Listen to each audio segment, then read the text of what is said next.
I'm going to continue with chapter 17, the Repertoire.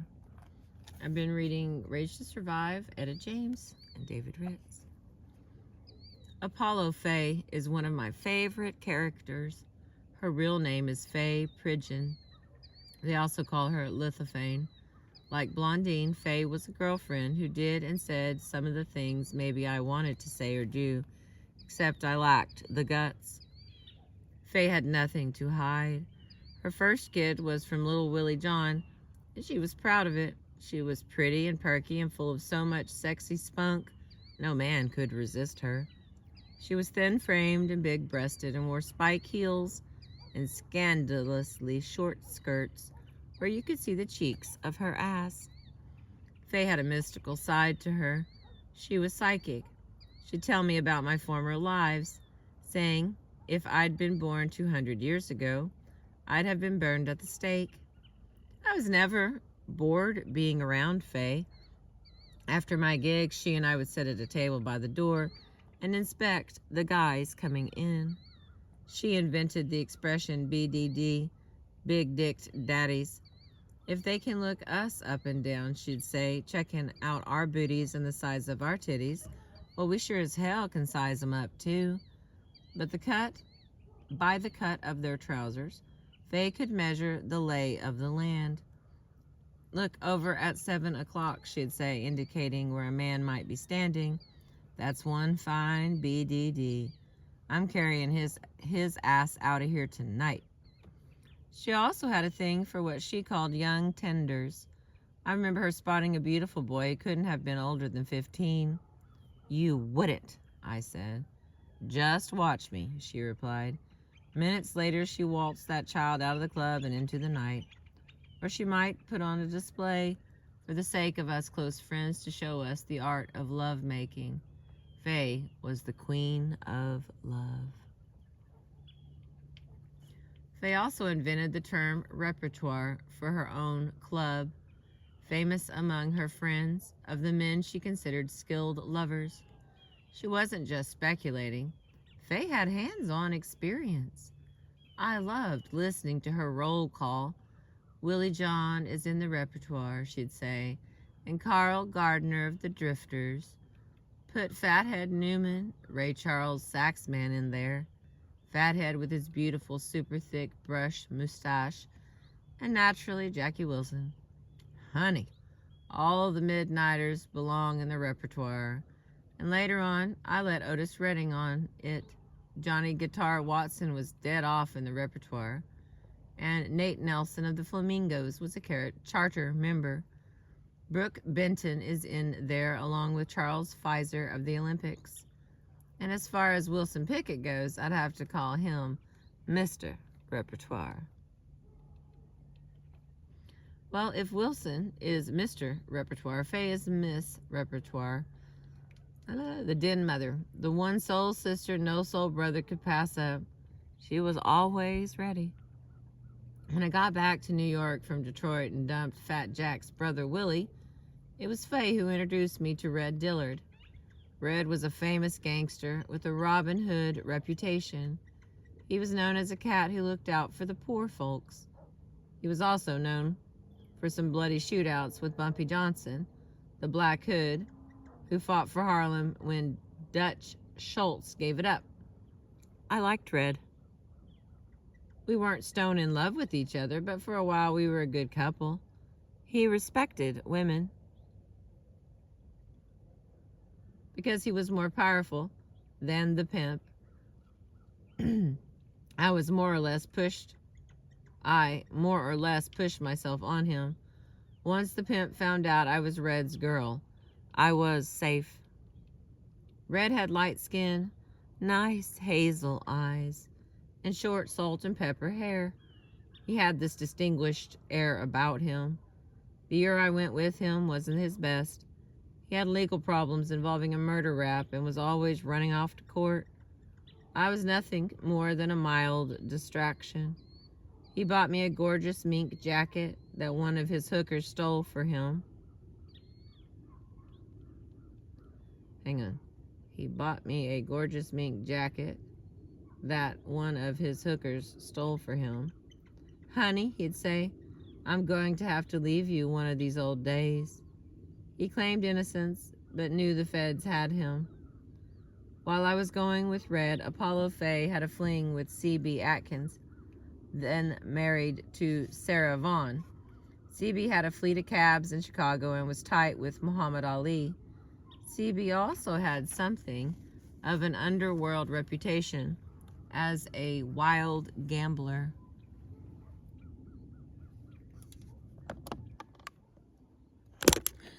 Oh no.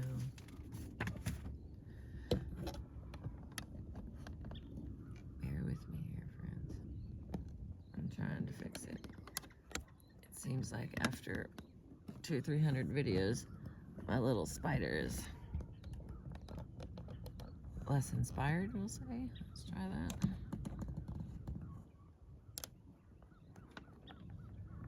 Oh, losing that sun. I'm trying to get us the pretty clouds, but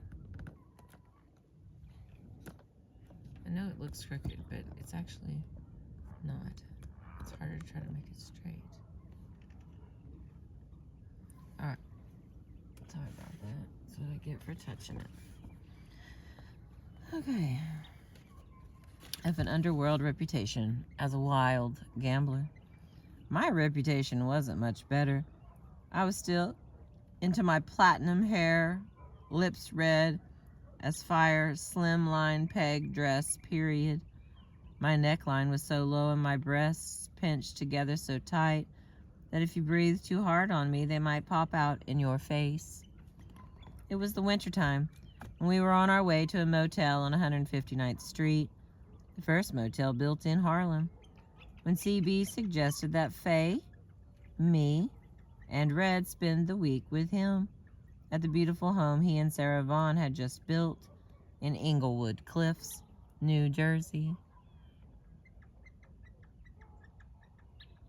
Sarah was in Europe. I felt bad. I liked Sarah, considered her one of the great singers in world history, but damned if I didn't go along. The place was swanky. It was out in the woodsy suburbs. There was a fireplace and thick carpeting and oversized closets lined with Sarah's clothes. Faye went around in Sarah's robes and slippers. I cooked up a mess of gumbo for Red, who was originally from New Orleans. While it snowed outside, we stayed high for days, eating and partying to our heart's content. I felt guilty, but I don't believe guilt was part of Faye's makeup. Understand also that Faye was no hooker. She could have made millions, but she did what she did because she loved making love to men. Men loved her, not only because of her body and love-making techniques, but because she wasn't coy or tricky, like many chicks. Straight up, she'd let a man know what he was going to get. He didn't have to buy her drinks or dinner. Of all God's creatures, Faye was the least hypocritical. We ran close together until many years later, I got nervous about Faye's designs on my teenage son, but that's another story.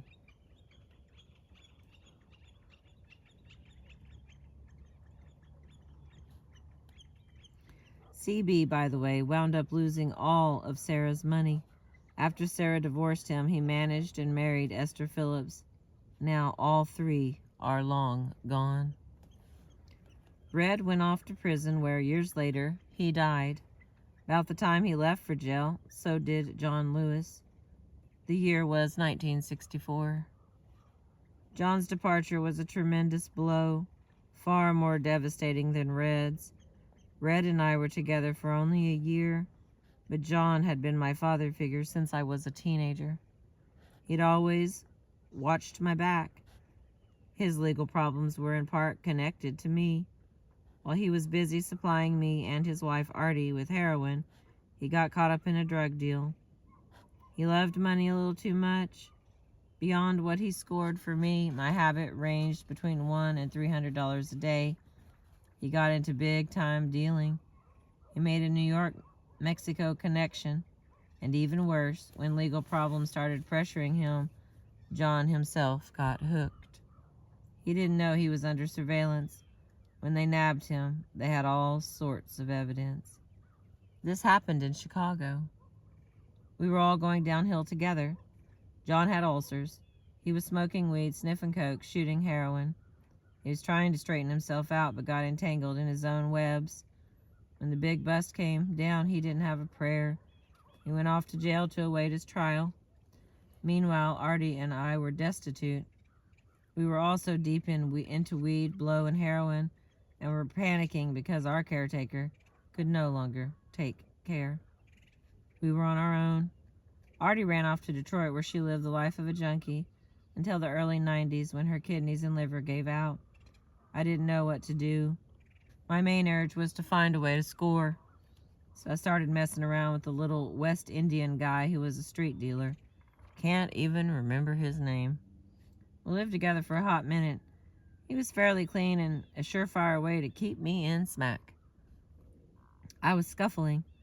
Found a few gigs in New York when Esther Phillips and I started working a cash checking scheme. For years, I had the habit of writing bad checks, but this time we worked an angle with hotels. Esther and I would walk in carrying a couple of small suitcases and looking halfway good. After checking in, we'd tell the manager we needed some cash. Could we write a personal check, say for $200? Usually he would accommodate us. We'd take the bread and cop us some dope before working another hotel. Bouncing from hotel to hotel, we kept ourselves high for weeks. Finally, I got caught. I had the checkbook back then, not Esther, and did some short time at Rikers Island prison. While I was in jail, I was contacted by the government. If I'd testify against John Lewis, they'd let me out early. I knew it was a jive. Since my rap was pretty insignificant, I'd be getting out in a matter of weeks anyway, so I refused. When John's troubles had begun, I had testified for him, saying how he hadn't ever cheated me. Now the feds were trying to show me how John had stolen millions of dollars from me. But I knew Leonard Chess never paid me no millions of dollars to begin with. And I also knew I didn't earn no millions of dollars gigging. I had good earnings, but not that kind of bread. They just kept pressuring me. I kept telling the truth, that I was a junkie, that John had kept me in junk, that our dealings were small time, that I didn't know anything about no international drug buys. And for the most part, John did his best to take care of me. They finally gave up on me. But even without my contributing damaging evidence, they still put John away for some 12 years. We'd never work together again.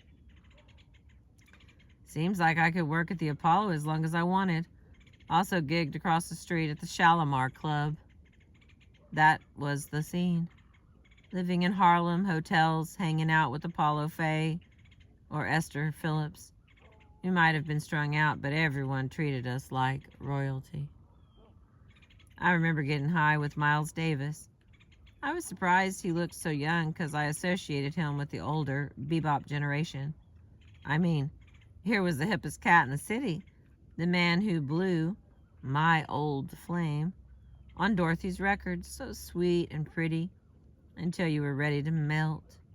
Here was the gruff-talking, clean-dressing Prince of Darkness up in my room looking for good dope and sharp conversation. About this time, I met Jimi Hendrix, except we were calling him Egg Foo Young, 'cause all he did was eat Chinese food at a chop suey joint on 125th Street. Ate Egg Foo Young every night of the week.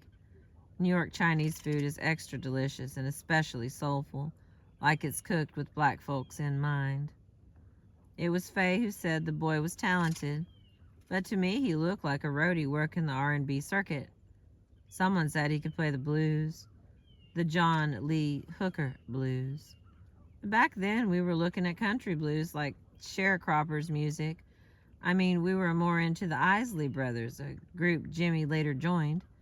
He and Faye tightened up and she had a baby for him, a girl named Fifi. He taught her guitar and she understood his restless soul. Faye had a restless soul of her own. I was too busy being a junkie to follow Jimmy's career. All I knew was that he came back from England, a star playing a revolutionary new sound. Last time I saw him, he was in a stretch limo in front of the Apollo. He stuck his head out of the window. He was wearing shades. He was wearing shades and a great feathered hat. "Hey, Egg Foo Young," I said. "You come back for your Chinese food?" He just smiled, rolled up the window, and disappeared into the night. I left New York for Chicago, still chasing the dope man and hustling any decent gig I could get. Wasn't in the Windy City more than a few weeks when the shit went from bad to worse.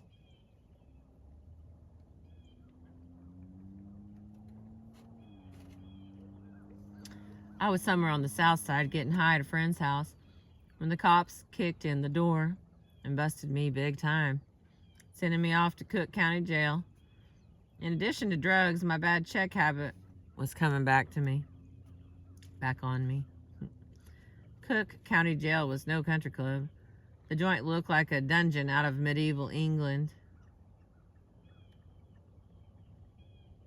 The walls were stone, the floors were stone cold beds and stone cold guards. The first 12 floors were for the men and the 13th floor for the women. Now these women were hardcore criminals. Not like the ditzy hookers or dopers I'd seen in Rikers. Some of these gals had actually murdered their men. One of the murderers was named Vi. She was a dark gal with short hair who was the leader of the Dykes. When you land in Cook County Jail, you have to make some snap decisions that make or break you. First thing I noticed was how the lesbians wore their dresses with the hems cuffed up on the outside. That was their sign. Vi liked me. I saw that right away, but I also sensed that she wasn't hitting on me. She liked me because I was Etta James, the singer. She liked my songs. I liked her vibe, and to show solidarity, I cuffed up my dress. Turned out to be a good move. I was left alone. When I was going through withdrawal, Vi would bring me chocolates and blankets. She saw me as a sister.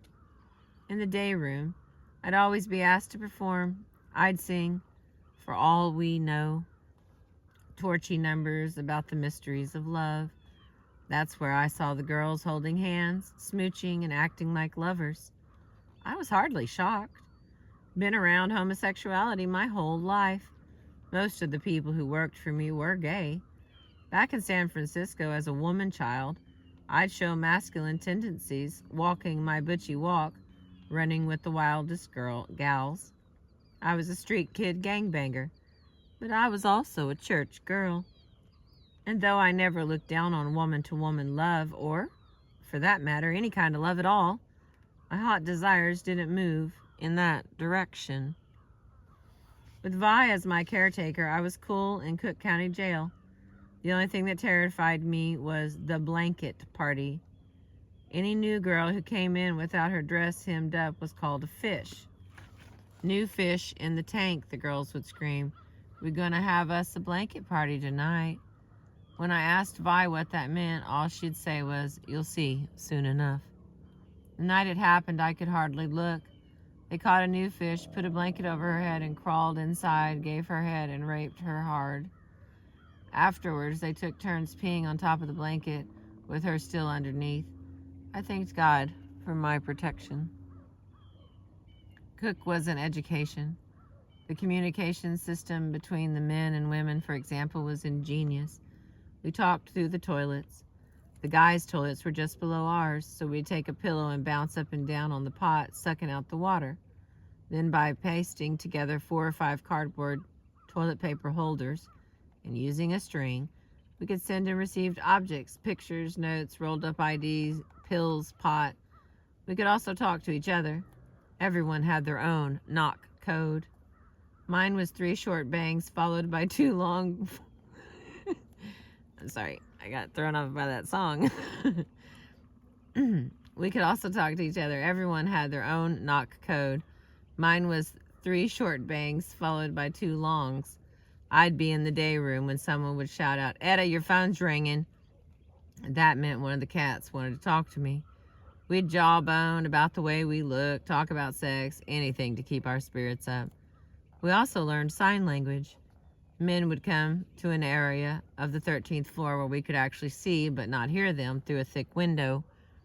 By using our fingers to form letters, we'd send hot messages back and forth. My 4 months went by fast. I worked in the kitchen. I entertained my cellmates. I got off dope. I always knew Leonard Chess would come for me, and he did. He just wanted me in there long enough to dry out. But by the time I got out, I was sick of Chicago and New York City. Those towns had been nothing but trouble.